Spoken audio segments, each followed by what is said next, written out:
When we think of the Middle Ages, images of knights in shining armor and kings on thrones often come to mind. But what about the women who shaped history behind the scenes?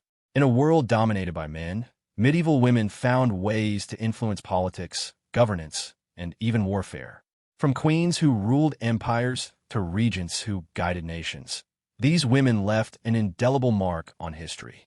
Today, we'll explore how these remarkable women navigated the challenges of their time and made lasting impacts on the political landscape. The Middle Ages were not kind to women. They faced severe restrictions on their rights, education, and opportunities. Yet, some women managed to rise above societal expectations and wield significant power. Whether through marriage, inheritance, or sheer determination, these women played pivotal roles in shaping the course of history. Let's dive into the stories of these extraordinary women who defied the odds and changed the world. Eleanor of Aquitaine was not just a queen, she was a force of nature. Born in the early 12th century, she inherited one of the richest and most powerful domains in Europe before she was even 15. Aquitaine, a vast region in what is now France, stretched from the Loire Valley to the Pyrenees. Most medieval women were expected to marry, bear children, and remain politically invisible. Eleanor did none of that quietly. She became Queen of France by marrying Louis VII, a deeply religious but indecisive king. She accompanied him on the Second Crusade, an almost unthinkable move for a queen at the time. But Eleanor didn't just follow her husband. She brought her own court, her own ideas, and her own ambitions.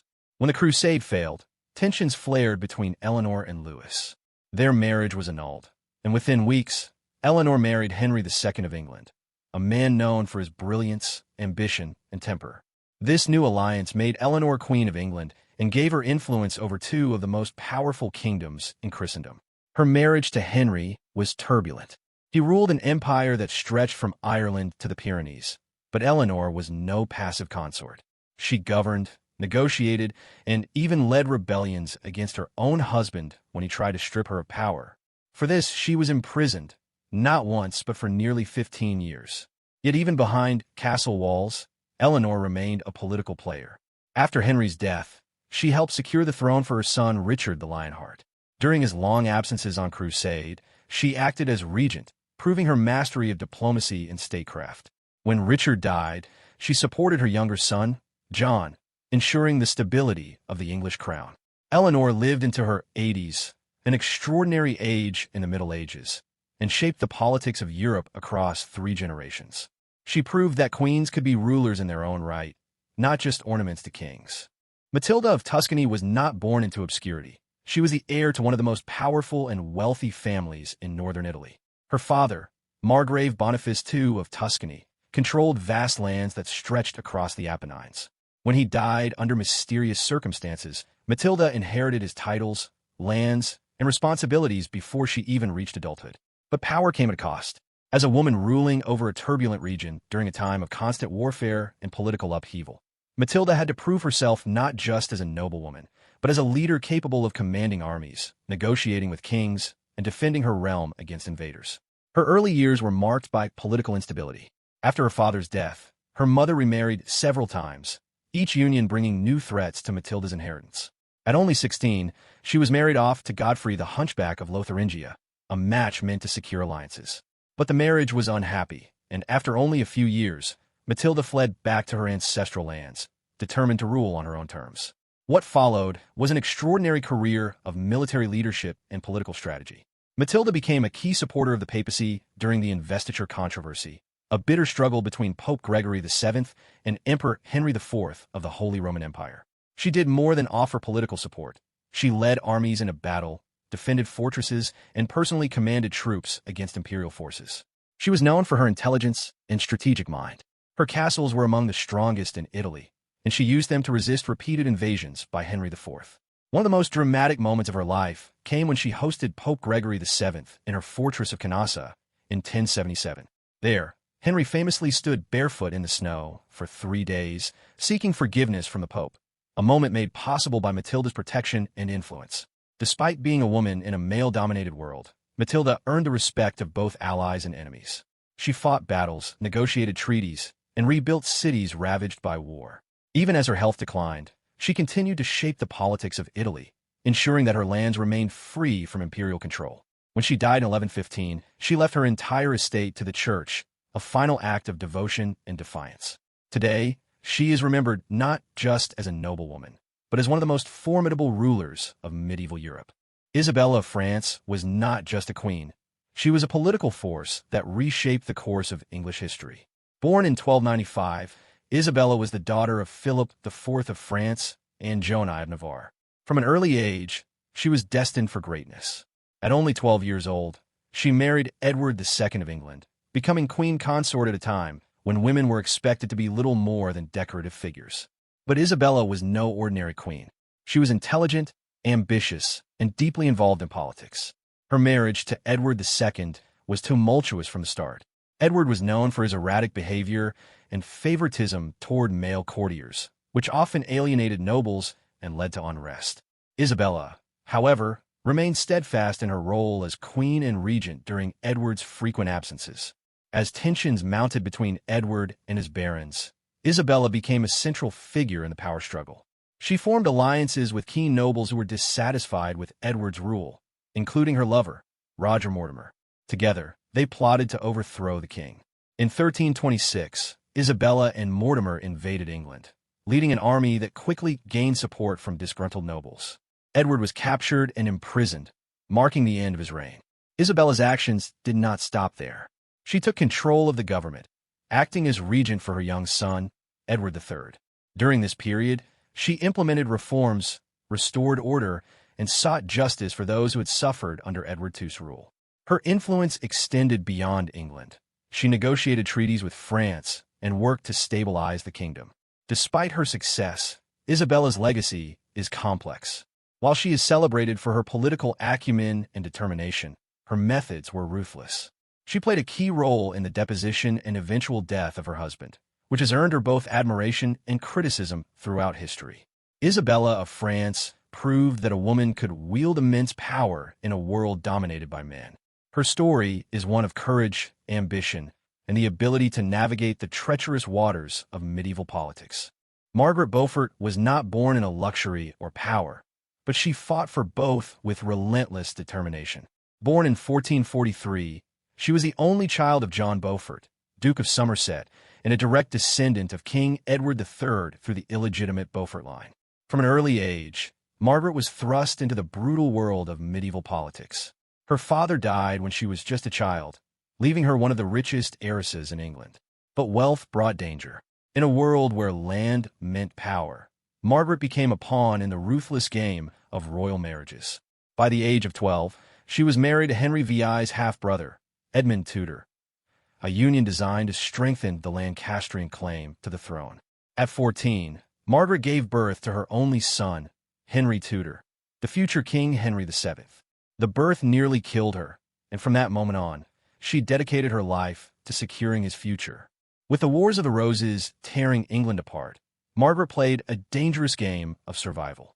She maneuvered through shifting alliances, switched loyalties when necessary, and even risked imprisonment to protect her son. When Henry VI was overthrown and Edward IV took the throne, Margaret ensured her son was sent to safety in Brittany. For years, she worked behind the scenes, negotiating, plotting, and building support for Henry's return. When Richard III seized the crown in 1483, Margaret saw her chance. She helped organize a rebellion and secretly supported Henry's invasion of England. In 1485, Henry defeated Richard at the Battle of Bosworth Field, ending the Wars of the Roses and founding the Tudor dynasty. Margaret had achieved what few women could dream of, placing her son on the throne through sheer willpower and political skill. As mother of the king, Margaret held immense influence. She styled herself as "My Lady the King's Mother," and no major decision was made without her approval. She played a key role in shaping the early Tudor government, funding universities, and promoting religious reform. Margaret Beaufort proved that power did not always come from the battlefield or the throne. Sometimes, it came from quiet persistence, intelligence, and unwavering ambition. Joan of Arc was not born into royalty or nobility. She was the daughter of a peasant farmer in Domremy, a small village in eastern France. Yet, by the age of 17, she would lead an army, crown a king, and become one of the most legendary figures of the Middle Ages. In the early 15th century, France was locked in the Hundred Years' War with England. Much of northern France had fallen to English control, and the French monarchy was on the brink of collapse. Charles VII, the rightful heir to the throne, had not yet been crowned and was seen as weak and uncertain. Then came Joan, a teenage girl who claimed to hear voices from God. She said that Saint Michael, Saint Catherine, and Saint Margaret had appeared to her and told her it was her divine mission to drive the English out of France and see Charles crowned king. Most people would have dismissed such claims, especially coming from a young woman with no military experience. But Joan was different. She was fearless, articulate, and deeply convinced of her divine calling. After gaining an audience with Charles, she convinced him to give her command of a relief force heading to Orleans, which was under siege by the English. Dressed in armor and carrying a banner embroidered with religious imagery, Joan rode into battle like a warrior angel. Her presence inspired the French troops, who had suffered repeated defeats. Against all odds, she led them to lift the siege of Orleans in just 9 days. It was a turning point in the war. Victory after victory followed. Joan's leadership turned the tide of the conflict. In July 1429, Charles was crowned king of France at Reims Cathedral, exactly as Joan had prophesied. But her time in glory was short-lived. In 1430, she was captured by Burgundian forces, who sold her to the English. They put her on trial for heresy and witchcraft, accusing her of wearing men's clothing and claiming to receive divine visions. Throughout the trial, Joan remained defiant. She answered every question with intelligence and courage. On May 30th, 1431, at the age of 19, Joan of Arc was burned at the stake in Rouen. Her ashes were thrown into the Seine River to prevent anyone from preserving relics of her body. Yet, her legacy could not be erased. 25 years later, the Catholic Church overturned her conviction. In 1920, she was canonized as a saint. Joan of Arc proved that faith, determination, and courage could change the course of history, even in the face of overwhelming opposition. And Boleyn was not just a queen. She was the spark that set England on a path of religious revolution. Born around 1501, she was the daughter of Thomas Boleyn, a skilled diplomat, and Lady Elizabeth Howard. Unlike most noble women of her time, and received an education in the courts of Burgundy and France, where she was exposed to Renaissance ideas and reformist thinking. When she returned to England, she caught the eye of King Henry VIII. Their romance would not only change the course of English history, but also shatter centuries of religious tradition. Henry was married to Catherine of Aragon, a Spanish princess and devout Catholic who had failed to give him a surviving male heir. Convinced that his lack of a son was divine punishment for marrying his brother's widow, Henry sought an annulment from the Pope. But Catherine's powerful nephew, Emperor Charles V, pressured the Pope to refuse. Frustrated and determined, Henry turned to radical solutions. And, influenced by reformist ideas spreading across Europe, encouraged Henry to break with Rome entirely. She became his chief advocate for change, using her influence to promote Protestant thinkers and even employing reform-minded clerics in her own household. The result was seismic. In 1534, Parliament passed the Act of Supremacy, declaring Henry the supreme head of the Church of England. The Reformation had begun, and it started with a woman. As Queen of England, and lived under immense pressure. Her marriage to Henry was meant to produce a male heir, but instead, she gave birth to a daughter, Elizabeth, the future queen. Without a son, her position weakened. Political enemies, many of whom resented the religious upheaval she had helped inspire, began to plot against her. In 1536, and was arrested on charges of adultery, incest, and treason, accusations widely believed to be fabricated.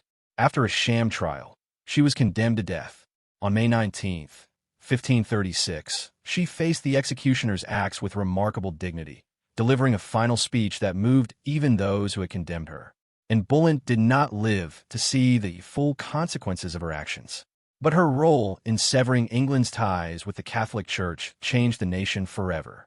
More than that, she left behind a daughter, Elizabeth I, who would become one of England's greatest rulers. Catherine of Aragon was not just a queen. She was a symbol of faith, resilience, and defiance in a time of religious upheaval. Born in 1485 to King Ferdinand of Aragon and Queen Isabella of Castile, the very monarchs who had expelled the Jews from Spain and funded Columbus's voyage, Catherine was raised in a deeply Catholic household. From an early age, she was prepared for a life of political duty and religious devotion. Her marriage to Arthur, Prince of Wales, was arranged to strengthen ties between England and Spain. But when Arthur died, just months after their wedding, Catherine found herself in a precarious position. To preserve the alliance, she remained in England and eventually married Arthur's younger brother, Henry VIII. At first, Catherine and Henry enjoyed a strong and loving marriage. She served as regent during Henry's military campaigns in France and proved herself capable of governing in his absence. She was respected by nobles, trusted by diplomats, and admired for her piety and intellect. But everything changed when Henry fell in love with Anne Boleyn. Henry believed that his lack of a surviving male heir was punishment from God. He pointed to the Bible, claiming it was wrong to marry his brother's widow. Catherine, however, refused to accept this reasoning. She argued that her marriage to Arthur had never been consummated and therefore was not legally binding. More importantly, she believed that her marriage to Henry had been blessed by God and could not be undone. While Henry sought an annulment from the Pope, Catherine fought back. She appeared before a church court in Blackfriars, speaking in Latin, defending her marriage and her honor. Her words moved many in the room. Asterisk, I am the daughter of Emperor Ferdinand and Queen Isabella. I have been a faithful wife to you. Despite her efforts, the Pope refused to grant the annulment due to pressure from Catherine's powerful nephew, Emperor Charles V of the Holy Roman Empire. Frustrated, Henry broke away from Rome, declared himself head of the Church of England, and had his marriage to Catherine declared invalid. Catherine was stripped of her title as queen and exiled from court. She lived her final years at Kimbolton Castle, where she continued to pray, write letters, and refused to acknowledge Anne Boleyn as queen. She died in 1536, still loyal to her faith and her principles. Catherine of Aragon stood firm in the face of immense pressure. She was more than a discarded wife. She was a defender of Catholicism in England, a woman who refused to betray her beliefs or her marriage. Elizabeth Tudor was born into a world of political chaos and religious upheaval. The daughter of Henry VIII and Anne Boleyn, two figures who had shattered England's ties with Rome. From the moment of her birth, she was thrust into a life of uncertainty. Her mother was executed when she was just 2 years old, and Elizabeth herself was declared illegitimate after her father's many marriages. Despite this turbulent beginning, she received an excellent education, studying languages, philosophy, and theology. She grew into one of the most intelligent and well-read monarchs in European history. But intelligence alone would not secure her throne. Where her half-sister Mary I became queen, Elizabeth faced danger once again. Mary, a devout Catholic, saw her Protestant half-sister as a threat and imprisoned her in the Tower of London. Though she survived, Elizabeth never forgot how close she came to execution. In 1558, Mary died, and Elizabeth ascended the throne at the age of 25. What followed was a reign that would define an era. Unlike her father or sister, Elizabeth did not seek to impose her religious beliefs on her people. Instead, she crafted a moderate religious settlement that balanced Protestant reform with Catholic tradition, a compromise that helped stabilize the country after decades of conflict. But her greatest challenge was ruling as a woman in a male-dominated world. Many believed a female ruler was unnatural. Foreign powers expected her to marry and hand power over to a king. But Elizabeth refused. She remained unmarried throughout her life, using the image of the Virgin Queen to maintain control and avoid foreign entanglements. Her court became a center of culture, science, and exploration. Under her rule, England flourished. Shakespeare wrote his plays, Drake circumnavigated the globe, and the Navy defeated the Spanish Armada, a victory that cemented England's status as a rising world power. Elizabeth ruled for 45 years, longer than any English monarch before her. She proved that a woman could lead a nation with wisdom, strength, and grace. When she died in 1603, she left behind a legacy that still inspires today. Eleanor of Castile was not just a queen. She was a master of governance, diplomacy, and royal strategy.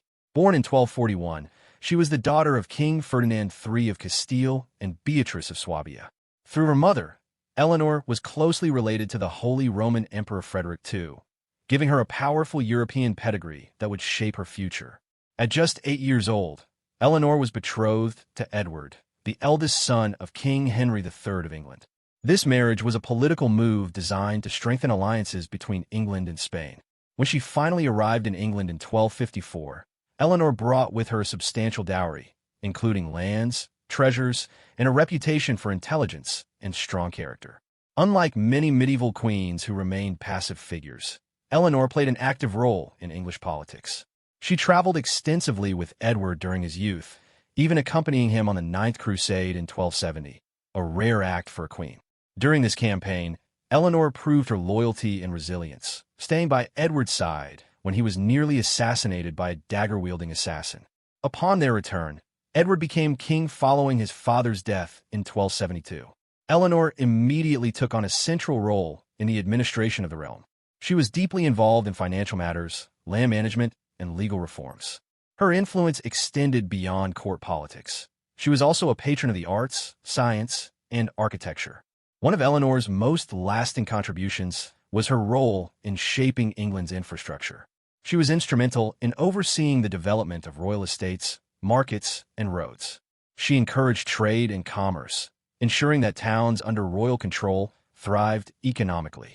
Her efforts helped stabilize the monarchy's finances at a time when many European rulers struggled with debt. Eleanor was also known for her deep love for Edward, a rarity in arranged marriages of the time. When she died in 1290 from complications of childbirth, Edward was devastated. In her honor, he commissioned the construction of 12 stone crosses marking each place where her funeral procession stopped on its way to London. The most famous of these, the original Charing Cross in London, stands as a testament to their bond. Eleanor of Castile was more than a queen. She was a builder of kingdoms, a protector of royal interests, and one of the most influential women of medieval England. Philippa of Hainaut was not born into the spotlight, but she would become one of the most beloved and politically influential queens of medieval England. Born in 1296, she was the daughter of William III, Count of Hainaut, and Joan of Arc. Her family had strong ties to both French and English royalty, making her a valuable political asset from an early age. Her marriage to King Edward III of England was arranged, not for love, but for alliance. At just 14 years old, Philippa crossed the Channel to marry the young king. Despite the political nature of their union, the couple developed a deep and lasting bond. Unlike many royal marriages of the time, theirs was marked by mutual respect, affection, and shared governance. As queen, Philippa played a crucial role in shaping the political landscape of England. She was known for her diplomatic skills, often acting as a mediator during disputes between her husband and his nobles. Her calm demeanor and intelligence made her a trusted advisor, and she frequently acted as regent when Edward was away on military campaigns. One of her most famous acts of diplomacy came during the Siege of Calais in 1347. After Edward captured the French city, he ordered that 6 leading citizens be executed to punish the town for its resistance. Philippa, pregnant at the time, pleaded with him for mercy. She argued that history would remember his cruelty more than his victory. Moved by her words, Edward spared their lives. This moment cemented her reputation as a compassionate and wise ruler. Beyond politics, Philippa was a patron of the arts and education. She supported universities, funded religious institutions, and brought European culture to the English court. She also took a personal interest in the lives of common people, often intervening in legal cases to grant pardons or offer aid. Despite her high status, Philippa remained approachable and kind. She gave birth to 14 children, including the legendary Black Prince, who would go on to shape the course of English history. Tragically, many of her children died before her, and she spent her final years in declining health. When she died in 1358, Edward was devastated. He wrote of her, "She was a most excellent woman, beautiful in character and conduct." Her funeral was attended by thousands, a testament to the deep affection the English people held for their queen. Philippa of Hainaut proved that strength did not always come from war or conquest. Sometimes, it came from compassion, wisdom, and the power of peace. Margaret of Anjou was not born to rule, but when her husband, King Henry VI of England, proved too weak and unstable to govern, she stepped into the role of protector of the crown. Born in 1430 in France, she was the daughter of René of Anjou, a noble with claims to several thrones but little real power. Her marriage to Henry VI in 1445 was arranged to secure peace between England and France, a peace that would soon collapse into chaos. When Henry's mental health deteriorated, Margaret became the de facto leader of the Lancastrian faction during the Wars of the Roses, a brutal civil war between the houses of Lancaster and York for control of the English throne. Unlike many queens who remained passive figures, Margaret took an active role in strategy, diplomacy, and even military command. She fought not only for her husband's right to rule, but for the future of their son, Edward of Westminster. She traveled across Europe seeking allies, raised armies, and led negotiations to keep the Lancastrian cause alive. When Henry was imprisoned and the Yorkist king Edward IV took the throne, Margaret refused to surrender. Instead, she fled to France and formed a desperate alliance with her cousin, Charles VII. With French support, she returned to England and launched one of the most dramatic comebacks in medieval history. In 1470, she helped restore Henry VI to the throne, if only briefly. Edward IV soon returned from exile, defeated her forces, and reclaimed his crown. In 1471, tragedy struck. At the Battle of Tewkesbury, Margaret's only son, the Prince of Wales, was killed in battle. Some accounts say he was executed on the battlefield. Shortly after, her husband died in the Tower of London under mysterious circumstances. Whether by murder or illness, his death marked the end of the Lancastrian line. Margaret was captured and imprisoned, then eventually ransomed and sent back to France. She lived out the rest of her days in obscurity, far from the battles she had once commanded. Though history often paints her as ruthless, Margaret of Anjou was a woman who defied expectations. She ruled in all but title, fought for her family's survival, and never backed down, even in the face of overwhelming odds. Mary Tudor was born into a world of royal expectation, the only surviving child of Henry VIII and Catherine of Aragon. From an early age, she was raised as a devout Catholic, shaped by her mother's unwavering faith and the political struggles that would define her family's legacy. But when her father broke from Rome to marry in Bullen, Mary found herself cast aside, declared illegitimate, and stripped of her title as princess. Despite these hardships, Mary never wavered in her beliefs. She refused to acknowledge her father as head of the Church of England and continued to practice Catholicism in secret. When her half-brother Edward VI came to power, he imposed Protestant reforms even more aggressively than their father, forcing Mary to live under constant suspicion and threat. In 1553, after Edward's death and a brief attempt to place Lady Jane Grey on the throne, Mary seized her chance. With widespread support from Catholics across England, she marched on London and claimed the crown. She became the first Queen Regnant of England, not just ruling in name, but determined to shape the nation according to her vision. That vision was clear: to restore Catholicism to England. Mary wasted no time undoing the Protestant reforms. She repealed her brother's religious laws, restored papal authority, and began reversing the dissolution of monasteries. Her efforts were met with both hope and fear. For many English Catholics, it was a moment of spiritual revival. For Protestants, it was a terrifying return to religious persecution. And that is how history remembers her most vividly, as Bloody Mary. During her 5-year reign, Mary authorized the execution of nearly 300 Protestants for heresy, including bishops, scholars, and common believers. Many were burned at the stake, a brutal method meant to serve as a public warning. Among the victims were Archbishop Thomas Cranmer, who had helped annul her parents' marriage, and John Rogers, the first Protestant martyr burned under her rule. These executions shocked Europe and left a stain on Mary's reputation that would last for centuries. Yet, it's important to understand that Mary saw herself as a defender of true faith, not a tyrant. In her eyes, she was saving souls, not destroying lives. Beyond religion, Mary also worked to strengthen England politically. She married Philip II of Spain, a powerful European monarch, hoping to forge alliances and secure the future of Catholic rule.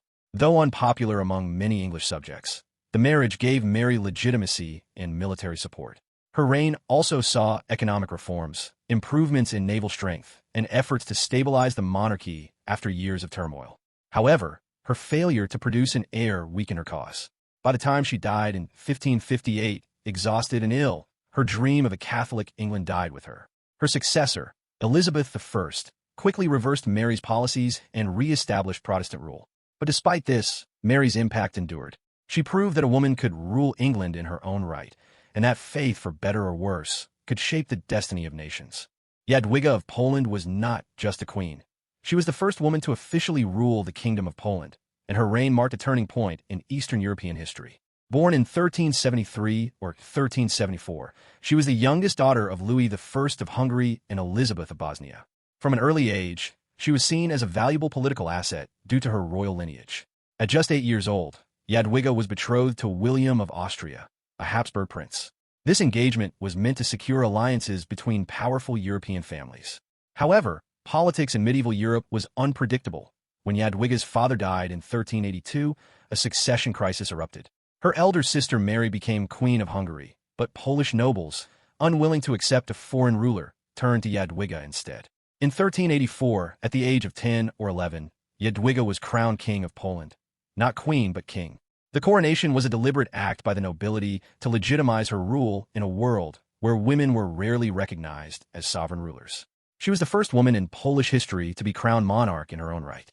Despite her young age, Jadwiga proved to be a capable and wise ruler. She focused on diplomacy, internal stability, and cultural development. One of her most important decisions was choosing a husband not for personal desire, but for national interest. Instead of marrying her original fiancé, William of Austria, she wed Jogaila, Grand Duke of Lithuania, a pagan ruler whose conversion to Christianity would unite Poland and Lithuania in a powerful alliance. This marriage was more than political, it was transformative.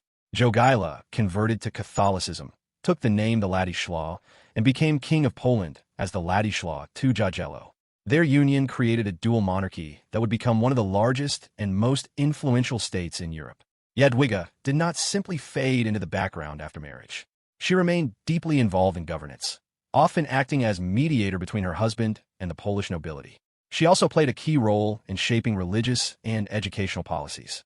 She funded the restoration of Krakow University, now Jagiellonian University, making it a center of learning and scholarship. Her patronage helped bring scholars, artists, and scientists to Poland, laying the foundation for a renaissance in the region. Beyond politics and culture, Jadwiga was known for her deep piety and compassion. She lived modestly, gave generously to the poor, and personally cared for the sick. She once sold her jewels to ransom prisoners of war and was known to dine with beggars rather than courtiers. Tragically, her life was short. In 1399, during childbirth, she fell ill and died at the age of 25. Her infant daughter also passed away shortly afterward. Her death shocked Poland. She was mourned not only by nobles and clergy, but by common people who saw her as a protector and saint-like figure. 5 centuries later, in 1997, the Catholic Church canonized her as Saint Jadwiga, recognizing her holiness and service to her people. Jadwiga of Poland broke barriers in a male-dominated world. She ruled with wisdom, strength, and compassion, proving that a woman could lead a nation, forge powerful alliances, and leave behind a legacy that endured for generations. Helena of Constantinople, better known as Saint Helena, was not born into power, but she rose to become one of the most influential women in early Christian history. Born around 248 AD in what is now modern-day Turkey or Greece, she was the daughter of an innkeeper and grew up far from royal courts or noble estates.